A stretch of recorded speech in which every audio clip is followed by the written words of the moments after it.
أعوذ بالله من الشيطان اللعين الرجيم. بسم الله الرحمن الرحيم. الحمد لله رب العالمين والصلاة والسلام على حبيبه المصطفى اسمه أحمد في السماء ومحمد في الأرض آني جد الحسن والحسين أبي القاسم محمد. اللهم صل على ثم الصلاة والسلام على أهل بيته الطيبين الطاهرين المعصومين المنتخبين المنتجبين ولعنة الله على أعدائهم أجمعين من يوم عداوتهم إلى قيام يوم الدين. أما بعد، فقد قال رسول الله صلى الله عليه وآله وسلم: حسين مني وأنا من الحسين. بلندتر صلوات.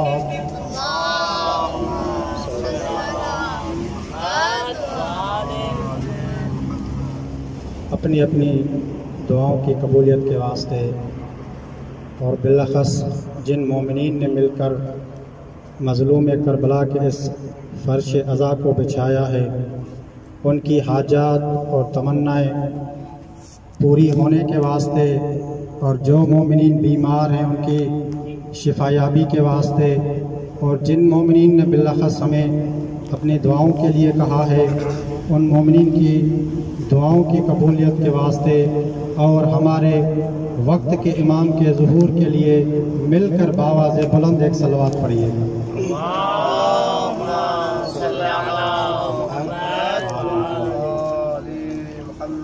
عزیزان محترم، جیسا کہ آپ جانتے ہیں کہ یہ اس ماہ محرم الحرام میں دوسرا عشرہ، جو عشرہ سجادیہ کے نام سے رکھا گیا ہے،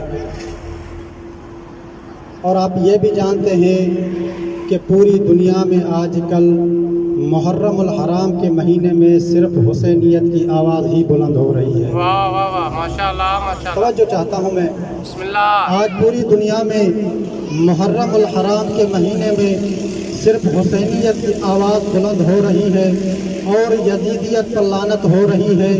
یہ حسینیت کا بلند ہونا اور یزیدیت پر لعنت ہونا، یہ سبب ہے آج کی ہماری علم مجلس ہونا. اگر یہ آج کی مجالس نہ ہوتی، یہ ماتم داریاں نہ ہوتی، یہ عزاداریاں نہ ہوتی، تو آج ہمیں پتہ ہی نہ چلتا کہ حسین کون ہے اور یزید کون ہے.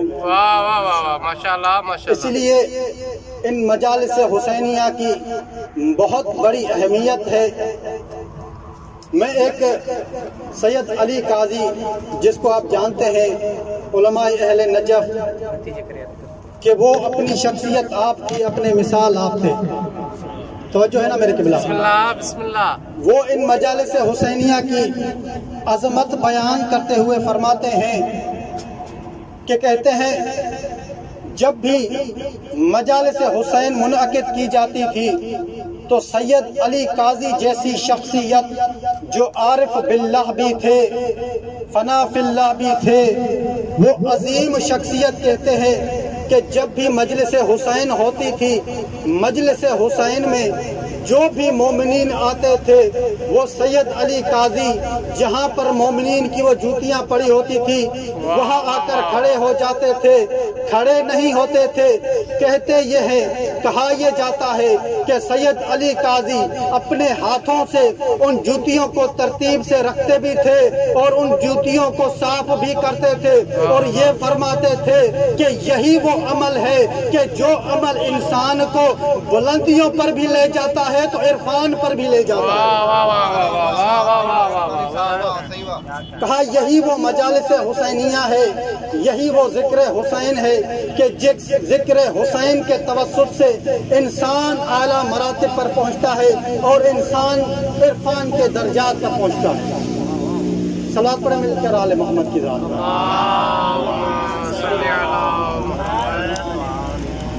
یہ اتنا عظیم ذکر ہے، ہر علماء مجتہد مراجع اس میں خدمت کرنے کو فخر محسوس کرتے ہیں۔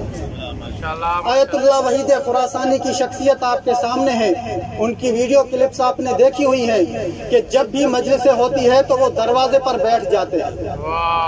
اتنی عظیم شخصیت خود مجلس میں آنے والے مومنین کا استقبال کرتی ہے، بسم اللہ، اتنی عظمت ہے۔ تو عزیزان محترم، میں اپنے موضوع کو سمیٹتے ہوئے جو حدیث میں نے آپ احباب کے سامنے پڑھی، جس میں رسول اسلام فرماتے ہیں حسین منی وانا من الحسین، حسین مجھ سے ہے اور میں حسین سے ہوں۔ توجہ ہے نا میرے قبلہ؟ بسم اللہ، بسم اللہ۔ آپ نے بہت علماء سے، خطباء سے، ذاکرین سے آپ نے اس حدیث کا ترجمہ بھی سنا ہوگا، مفہوم بھی سنا ہوگا۔ مفہوم یہ بیان کیا جاتا ہے کہ اللہ کے نبی نے فرمایا کہ میں حسین سے ہوں، حسین مجھ سے ہے۔ جب مفہوم بیان کرتے ہیں تو یہ بیان کرتے ہیں کہ جی نواسا اپنے نانا سے ہی ہوتا ہے، لیکن یہ سمجھ میں نہیں آتا کہ نانا اپنے نواسے سے کیسے ہوتا ہے۔ توجہ ہے نا میرے قبلہ؟ تو یہاں پر آ کر علماء، ہر ایک عالم اپنی توجیہ پیش کرتا ہے کہ نواسا نانے سے ہوتا ہے، یہ تو سب بات سمجھتے ہیں، لیکن نانا نواسے سے کیسے ہوتا ہے؟ تو توجیہات بیان کرتے ہیں کہ بھائی ایسا ہے کہ 3 شعبان سے لے کر 61 ہجری تک حسین ہے محمد مصطفیٰ سے۔ توجہ ہے نا میرے قبلہ؟ 3 شعبان سے لے کر 61 ہجری تک حسین ہے محمد مصطفیٰ سے۔ محمد مصطفیٰ 61 ہجری سے لے کر قیامت تک ہے حسین سے۔ کیوں؟ اس لیے کہ حسین کی قربانی کی بدولت آج جو اذانوں میں محمد رسول اللہ کا نام بلند ہے، یہ حسین کی قربانی کا سبب ہے۔ اسی وجہ سے محمد مصطفیٰ حسین سے ہے۔ کیوں؟ اس لیے کہ حسین کی قربانی سے ہی نبوت کو بقا ملی ہے، رسالت کو بقا ملی ہے۔ اگر حسین قربانی نہ دیتے تو آج محمد رسول اللہ پڑھنے والا کوئی نہ ہوتا۔ یہ مفہوم آپ علماء سے سن چکے ہیں، لیکن آج میں ایک اور مفہوم بیان کرنا چاہتا ہوں کہ آخر اللہ کے نبی نے کیوں فرمایا کہ حسین مجھ سے ہے، میں حسین سے ہوں؟ فقط اللہ کے نبی نے یہ نہیں فرمایا کہ حسین منی وانا من الحسین، بلکہ یہاں تک فرمایا تھا کہ الحسن منی وانا من الحسن، حسن مجھ سے ہے، میں حسن سے ہوں۔ تو کبھی فرمایا العلی منی وانا من العلی، علی مجھ سے ہے، میں علی سے ہوں۔ یا رسول اللہ، ہمیں یہ بات سمجھ میں نہیں آتی کہ آپ کبھی کہہ رہے ہیں کہ علی مجھ سے ہے، میں علی سے ہوں، حسن مجھ سے ہے، میں حسن سے ہوں، حسین مجھ سے ہے، میں حسین سے ہوں۔ آپ سمجھانا کیا چاہتے ہیں؟ تو اللہ کے نبی کا یہی جواب آئے گا کہ میں سمجھانا یہی چاہتا ہوں اور یہی جواب دینا چاہتا ہوں کہ میرے جانے کے بعد، توجہ ہے نا میرے قبلہ، میرے جانے کے بعد کچھ ان پڑھ ایسے آئیں گے جو نبوت پر بھی اعتراض کریں گے، جو ولایت پر بھی اعتراض کریں گے، جو امامت پر بھی اعتراض کریں گے، اور نبوت پر اعتراض کرتے ہوئے یہ کہیں گے، میرے جانے کے بعد یہ کہیں گے کہ محمد ہم جیسا بشر تھا۔ توجہ کیجئے گا، نتیجہ دوں گا۔ بسم اللہ، یہ اعتراض کریں گے میرے جانے کے بعد کہ محمد ہم جیسے بشر تھے، محمد ہم جیسے تھے۔ مدینے والے الگ کہہ رہے تھے کہ محمد ہم میں سے ہے، ہم جیسے ہے۔ یثرب والے الگ کہہ رہے تھے، توجہ ہے نا میرے قبلہ۔ بسم اللہ۔ مکے والے الگ کہہ رہے تھے محمد ہم میں سے ہے، ہم جیسے ہیں۔ عراقی الگ کہہ رہے تھے محمد ہم میں سے ہے، ہم جیسے ہیں۔ بھائی کیوں؟ اس لیے کہ محمد عرب تھے، ہم بھی عرب ہیں، بسم اللہ۔ اس لیے محمد ہم میں سے تھے، ہم بھی ان میں سے ہیں۔ تو یہ اشکالات اٹھ رہے تھے۔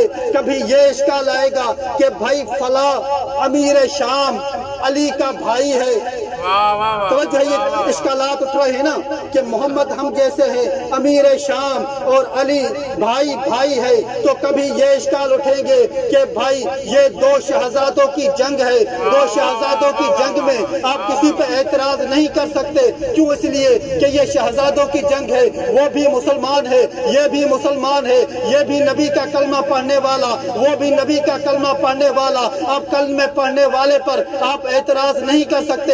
آج دنیا میں یہی اعتراض اٹھنے والے ہیں۔ اللہ کے نبی ان اعتراضات کا جواب دے کر یہ سمجھانا چاہتے ہیں، حسین منی و انا من الحسین، اس منیت کے مفہوم کو سمجھانا چاہتے ہیں کہ جب انسان اس منیت کے مفہوم کو سمجھ جائے گا پھر اسے پتا چلے گا کہ نبوت کیا ہے، ولایت کیا ہے اور امامت کیا ہے۔ کہا پہلے اس منیت کو سمجھیں کہ یہ منیت ہے کیا، میں نبی کیوں کہہ رہا ہوں کہ علی مجھ سے ہے، میں علی سے ہوں، حسن مجھ سے ہے، میں حسن سے ہوں، حسین مجھ سے ہے، میں حسین سے ہوں، اس لیے کہ نبی اس لفظ منیت کو سمجھانا چاہتے ہیں، یہ سمجھانا چاہتے ہیں کہ دنیا والوں نے کہا کہ محمد ہم جیسا ہے، ہم میں سے ہے، لیکن تاریخ گواہ ہے، منبر حسین پر بیٹھ کر بات کر رہا ہوں، کبھی نبی نے یہ نہیں کہا کہ میں بھی ان جیسا ہوں۔ جملہ پر غور کیجیے گا، دنیا والوں نے کہا محمد ہم جیسا ہے، لیکن کبھی محمد نے یہ نہیں کہا کہ میں بھی ان جیسا ہوں، میں بھی ان کی طرح ہوں۔ قرآن کی آیت آئی، اللہ نے فرمایا میرے حبیب ان سے کہہ دو قل انما انا بشر مثلکم یوحا الی، ان سے کہہ دو کہ میں تمہاری طرح بشر ہوں، میری طرف وحی نازل کی جاتی ہے۔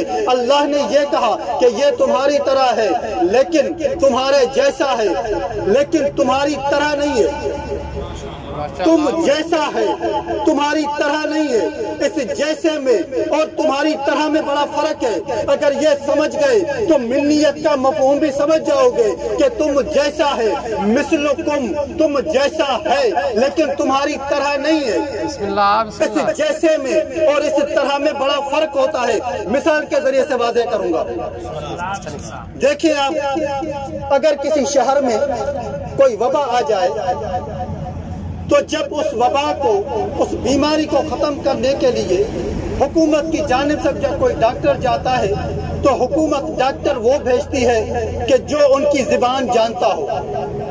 اگر سندھی ہوں گے تو ان کے پاس ڈاکٹر بھی وہی جائے گا جو سندھی زبان جانتا ہو۔ اگر بیماری ایسے لوگوں میں ہو کہ جو اردو جانتے ہیں تو ڈاکٹر وہ جائے گا جو اردو جانتا ہو، توجہ ہے نا میرے قبلہ۔ اگر عراق میں مریض ہو جائیں تو ڈاکٹر وہ جائے گا جو عراقی جانتے ہوں۔ اردو جاننے والا جب علاج کے بارے میں پوچھ نہیں سکے گا تو ان کا علاج کہاں سے کرے گا؟ تو اب جب ڈاکٹر ان کے پاس چلا جائے، ان کی لغت والا ان کا علاج کرنے کے لیے اب وہ مریض کہہ دے کہ یہ ڈاکٹر بھی ہماری طرح ہی مریض ہے، تو آپ کیا کہیں گے کہ یہ تو کم عقل انسان ہے کہ خود تو مریض ہے لیکن ڈاکٹر کو بھی اپنے جیسا مریض سمجھ رہے ہیں، تو آپ اس کو کم عقلی کا درجہ دیں گے، کیوں؟ اس لیے کہ وہ مریض ہے تو اسے بھی اپنے جیسا مریض سمجھ رہے ہیں۔ اب ڈاکٹر آیا ہے علاج کرنے کے لیے، ان جیسا مریض نہیں ہے، ان کی طرح انسان ہے، ان جیسا مریض نہیں ہے۔ اللہ کے نبی بھی یہ سمجھانا چاہتے ہیں، اللہ بھی یہی سمجھانا چاہتے ہیں کہ محمد مصطفیٰ تم جیسا انسان بن کر آیا ہے لیکن تمہاری طرح کا نہیں ہے۔ جس طرح تم جہالت کی زندگی گزار رہے ہو، ضلالت کی زندگی گزار رہے ہو، بلکہ نہیں، محمد مصطفیٰ کو تمہاری طرف تمہارے جیسا بنا کر اس لیے بھیجا گیا ہے تاکہ تمہیں ضلالت اور گمراہی کی زندگی سے نکال سکے۔ تمہاری حقیقت الگ ہے، محمد مصطفیٰ کی حقیقت الگ ہے۔ میں نے بھیجا اس لیے ہے تمہاری شکل کا، تمہاری صورت کا، تاکہ تم میں آ کر تمہیں گمراہی سے نکال سکے۔ یہ ہے منیت کا مفہوم، تاریخ گواہ ہے۔ ہر ایک نے کہا محمد مصطفیٰ ہم جیسا ہے، لیکن تاریخ گواہ ہے محمد مصطفیٰ نے کبھی نہیں کہا کہ میں ان جیسا ہوں یا میں ان میں سے ہوں۔ ایک ایسی ذات نظر آتی ہے جس کے لیے محمد مصطفیٰ نے اس منیت کے مقام کو بیان کرتے ہوئے فرمایا وہ ذات یا آپ کو علی ملے گی یا اولاد علی ملے گی۔ وہ ذات آپ کو اس منیت کے مرتبے پر یا آپ کو علی ملے گی یا اولاد علی ملے گی۔ کیوں؟ اس لیے کہ محمد مصطفیٰ کی جب دنیا میں وہ آئے ہیں، حیات لکھنے والوں نے جب حیات لکھی ہے محمد مصطفیٰ کی، توجہ ہے نا میرے کی صلوات پر مل کر ایک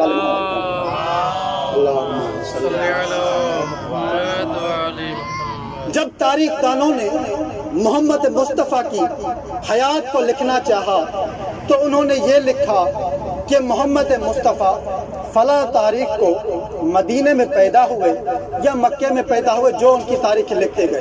فلاں تاریخ پہ پیدا ہوئے، اتنے سال مدینے میں رہے، اتنے سال مکے میں رہے، اس کی یہ سیرت تھی، وہ صورت تھی۔ توجہ ہے نا میرے قبلہ؟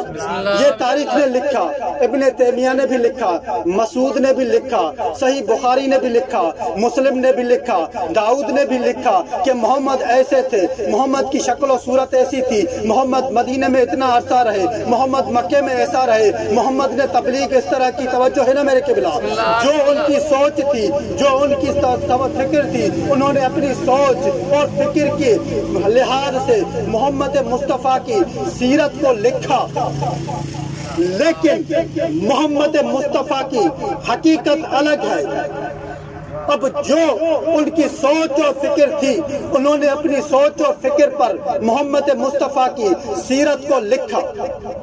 جتنی ان کو معرفت تھی، اپنے معرفت کی اعتبار سے انہوں نے لکھا کہ محمد مصطفیٰ ایسے تھے۔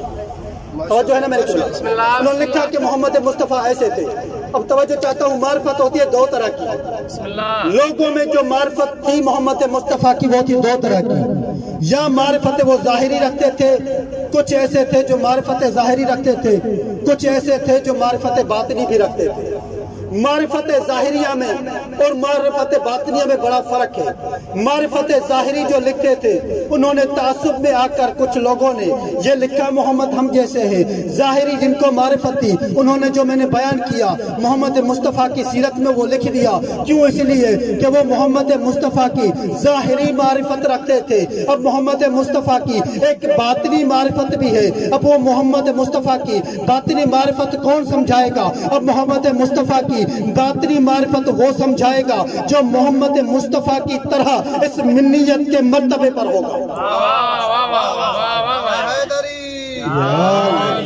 بھائی محمد مصطفیٰ کی ظاہری اعتباری صورت سیرت آپ کو ہر ایک لکھ کر بتا دے گا، مسعودی بتا دے گا، تیمیہ بتا دے گا، کلینی بتا دے گا، سب بتا دیں گے آپ کو کہ محمد مصطفیٰ کی سیرت تھی، یہ تھی، صورت تھی، وہ تھی۔ لیکن محمد مصطفیٰ کی ظاہری کون، باطنی سیرت کون بتائے گا؟ باطنی صورت کون بتائے گا؟ باطنی عمل کون بتائے گا؟ وہ بتائے گا کہ جو منیت کے مرتبے پر کون ہوگا، منیت کے مرتبے پر کون ہوگا، وہی ہوگا جن کے لیے محمد مصطفیٰ نے فرمایا، جیسے میں نے بتایا، یا علی بتا سکتا ہے، یا حسن بتا سکتا ہے، یا حسین بتا سکتا ہے، یا جس کو محمد مصطفیٰ نے اس منیت کا مقام دیا ہو۔ کیوں؟ اس لیے کہ آپ جانتے ہیں کہ جب آپ کسی کے علم کو جاننا چاہتے ہیں تو آپ اس کے علم کو پرکھنے کے لیے آپ عالم کے پاس جائیں گے، جاہل کے پاس نہیں جائیں گے۔ آپ کو اگر دوائی لینی ہے تو دوائی لینے کے لیے آپ ڈاکٹر کے پاس جائیں گے، کسی استاد کے پاس نہیں جائیں گے۔ توجہ چاہتا ہوں، آپ اگر دوائی لینے چاہیں گے تو آپ کو ڈاکٹر کے پاس جانا پڑے گا، استاد کے پاس جانا نہیں پڑے گا۔ اگر آپ کو تعلیم لینی ہے تو استاد کے پاس جانا پڑے گا، آپ کو ڈاکٹر کے پاس جانا نہیں پڑے گا۔ اس لیے محمد مصطفیٰ نورانی حیثیت رکھتے تھے، نورانی حیات رکھتے تھے۔ اب ان کی نورانی حیات کون بتائے گا؟ محمد مصطفیٰ کی علمی شخصیت کون بتائے گا؟ محمد مصطفیٰ کی تقوی کون بتائے گا؟ محمد مصطفیٰ کے لیے ایمان کا کون بتائے گا کہ محمد مصطفیٰ ایمان کے کتنے مرتبے پر؟ محمد مصطفیٰ کے لیے نورانی حیثیت وہی بتا سکتا ہے جو نور کے مراحل میں بھی محمد مصطفیٰ کے ساتھ ہو۔ اب نور کے مراحل میں محمد مصطفیٰ کے ساتھ کون تھا؟ محمد مصطفیٰ نے بتا دیا کہ اگر میری نورانی حیات دیکھنی ہو تو محمد مصطفیٰ نے کہا کہ انا و علی من نور واحد، کہ میں اور علی ایک ہی نور سے ہوں۔ محمد مصطفیٰ نے فرمایا کہ میرے نور کی حقیقت کو دیکھنا چاہتے ہو اور سمجھنا چاہتے ہو تو تمہیں علی کے در پر آنا پڑے گا، کیونکہ وہی تمہیں میری نورانی حقیقت بتا سکتے ہیں۔ اگر تمہیں میرے ایمان کا پتہ لگنا ہے، میرے ایمان کے بارے میں معلوم کرنا چاہتے ہو کہ محمد مصطفیٰ ایمان کے کون سے درجے پر، تو ایمان کا کوئی بے ایمان نہیں بتا سکتا، ایمان کا وہی بتا سکتا ہے محمد مصطفیٰ جیسی عظیم شخصیت کے ایمان کا مسئلہ ہے، وہی بتا سکتا ہے جو کل ایمان کے مرتبے پر ہو۔ کوئی عام کیا بتائے گا؟ اور محمد مصطفیٰ کے تقویٰ کے بارے میں کون بتائے گا؟ وہی بتائے گا کہ جو امام المتقین ہو۔ اس لیے محمد مصطفیٰ نے فرمایا کہ ظاہری اعتبار سے تم میری معرفت رکھتے ہو، مجھے جانتے ہو، لیکن باطنی اعتبار سے تم میری حقیقت سے واقف نہیں ہو۔ میری باطنی حقیقت کو اگر جاننا چاہتے ہو تو آؤ، جن کو میں نے منیت کا درجہ دیا ہے، یا وہ علی ہے یا حسن ہے یا حسین ہے یا ان کی اولاد ہے، ان کے در پر آؤ، وہ تمہیں بتائیں گے کہ اس منیت کا مقام اور مرتبہ کیا ہے۔ اس لیے محمد مصطفیٰ نے فرمایا تھا حسین منی وانا من الحسین، حسین مجھ سے ہے، میں حسین سے ہوں۔ اس لیے کہ حسین نبوت کے مقام اور مرتبے کو جانتے تھے، اس لیے اپنا سب کچھ قربان کر کے مدینہ چھوڑ کر مکہ کبھی عراق آئے ہیں۔ یہ چونکہ منیت سے واقف رکھتے تھے، محمد مصطفیٰ کی حقیقت سے واقف تھے کہ محمد مصطفیٰ کا مقصد کیا ہے، محمد مصطفیٰ کیا چاہتے ہیں۔ جو واقف نہیں تھے انہوں نے محمد مصطفیٰ سے، محمد مصطفیٰ کی زندگی میں کیا سلوک کیا، یہ منیت کے درجے پر تھے کہ جو نبوت سے واقف تھے، ولایت سے واقف تھے، امامت سے واقف تھے، دین خدا سے واقف تھے، اور سمجھتے تھے کہ محمد مصطفیٰ کو اللہ نے اس دنیا میں بھیجا ہے تو کس مقصد کے ساتھ بھیجا ہے۔ وہی مقصد لے کر حسین کربلا سے، مدینے سے چلے ہیں کربلا کی طرف۔ ایام حسینیہ آپ نے سن لیا، عاشور تک ایام حسینیہ چل رہے تھے۔ عاشور کے بعد یا ایام سجادیہ تھے یا ایام زینبیہ ہے۔ اسی لیے کہ محمد مصطفیٰ دین خدا کے مقصد کو مدینے سے لے کر چلے تھے کربلا تک حسین، لیکن کربلا عاشور کے بعد اس مقصد حسین اور دین خدا کے مقصد کو یا امام سجاد لے کر آگے چلے ہیں یا زینب کبریٰ لے کر چلے ہیں۔ عزاداروں، اس دین کے لیے بڑی مصیبتیں دیکھی یہ آل محمد نے۔ کربلا کے مصائب آپ نے علماء سے سن رکھے ہیں کہ کون سے مصائب کربلا میں آئے۔ اکبر مارا گیا، قاسم مارا گیا، علی اصغر مارا گیا، عباس جیسی جوانی کربلا کے خاک میں لٹ گئی۔ عزاداروں، اللہ آپ کو کوئی غم نہ دے سوائے غم حسین کے۔ بڑے عجیب مراحل دیکھے ہیں اس شہزادی نے، جس شہزادی کو علماء پڑھتے ہیں امیر المومنین بچپنے سے گھر میں اپنے ہاتھ کی انگلی سے پکڑ کر گھر میں پیدل چلنا سکھاتے تھے۔ جب بھی پوچھتی تھی نا بابا اب مجھے پیدل چلنا کیوں سکھا رہے ہیں، علماء فرماتے ہیں مولا نے فرمایا تھا بیٹی اس لیے کہ آج پیدل چلنا سیکھ لے، کل وہ مقام آئے گا کہ کبھی کوفے کی بازاریں دیکھنی پڑے گی، کبھی شام کی درباریں دیکھنی پڑے گی۔ اجرکم اللہ زہرا۔ عاشور کے بعد ان لعینوں نے اہل بیت کے قافلے کو اسیر بنا کر کوفے لے آئے۔ کوفے کی بازار میں، دربار میں جتنی ان کو تشہیر کروانی تھی اہل بیت کی کروا لی۔ ابن زیاد نے حکم دیا کہ اب اس قافلے کو لے کر شام پہنچاؤ۔ یزید کا حکم آیا ہے کہ قافلے کو شام لے آؤ۔ میں مصحف کو مختصر پڑھوں گا، اشارتاً گزر جاؤں گا، آپ علماء ہیں میرے اشاروں کو سمجھ جائیں گے۔ عزادارو، جب ابن زیاد نے حکم دیا ہے نا کہ آل محمد کے قافلے کو، اسیران آل محمد کو شام لے جاؤ، لیکن عجیب جملہ ہے ابن زیاد کا، کہا دیکھو اس طرح نہیں لے جانا، سروں سے چادریں نہیں ہونی چاہیے، سروں پہ چادریں نہ ہو، اونٹوں پر اس پر بٹھایا جائے جن پر پالان نہ ہو، عزاداروں زنجیروں میں جکڑے ہوئے یہ آل محمد کا قافلہ چلا۔ ابن زیاد نے کہا خیال رکھنا جس بھی شہر سے گزرنا ہونا، صاحب کتاب معالی السبطین لکھتے ہیں ابن زیاد نے کہا تھا جس بھی شہر سے گزرنا ہونا تو اس شہر سے ان اسیران آل محمد کی تشہیر ضرور کروانا اور انہیں بتانا کہ یہ وہ باغی ہے جنہوں نے خلیفۃ المسلمین یزید کے خلاف خروج کیا تھا۔ عزادارو، یہ اہل بیت کا قافلہ جب ہر موڑ سے گزرتا رہا ہے نا، بے سرو بے چادر یہ بیبیاں گزرتی رہی ہے، جب ہر بازار سے گزرتی رہی ہے نا، ماتمیو عزادارو زینب کبریٰ اپنے سر کو جھکائے ہوئے سید سجاد کی طرف دیکھتی جا رہی ہے۔ جو بھی عزادار آتی جا رہی تھی نا، جب کوئی عزادار ملتا تھا، جب کوئی بہت ملتا تھا نا، جب کوئی قریب آ کر پوچھتا تھا کون ہو، بتاتے تھے ہم آل محمد ہیں، تو وہاں پر زینب ایک ہی سوال کرتی تھی کہ اگر ہمارے چاہنے والے عزادار ہو، ہم تم سے کچھ نہیں مانگتے، اگر کر سکتے ہو تو صرف اتنا کرو، ہم آل محمد ہیں، کبھی بے سر چادر کے بازاروں میں نہیں آئے ہیں، اگر کر سکتے ہو تو اتنا کرو کہ ہمارے لیے چادروں کا انتظام کر دو۔ عزادارو، ہر بازار سے گزرتا ہوا یہ قافلہ جب شام کی منزل پر پہنچا ہے نا، یزید کو پتا چلا آل محمد اسیران اہل بیت کا قافلہ شام میں داخل ہونے والا ہے۔ یزید نے شمر کو حکم دیا کہ شمر، جب تک میرا قاصد آئے جہاں پر پہنچے ہو وہاں پر اس قافلے کو رکوا دو۔ عزادارو، شمر کو جب یہ حکم ملا 3 دن تک آل محمد کا قافلہ شام سے باہر کڑی دھوپ میں، وہ زینب بھی بیٹھی رہی، سکینہ بھی بیٹھی رہی، عزادارو لیلا بھی بیٹھی رہی ہے، وہ کڑی دھوپ میں بیٹھے رہا آل محمد کا قافلہ۔ جب دوسرا یزید کا حکم آیا نا، اب عزائن آل محمد کو شام میں لایا جائے، اب صاحب مقاتل کی کتاب لکھتے ہیں شام میں لانے کا منظر عجیب ہے۔ جب یزید نے حکم دیا تھا نا کہ ان قافلوں کو باہر ہی رکوا دو، اس وقت یزید نے یہ حکم دیا تھا کہ شام کے بازار کو سجایا جائے۔ عزادارو، اس شام کے بازار کو سجانے کا منظر بڑا عجیب تھا۔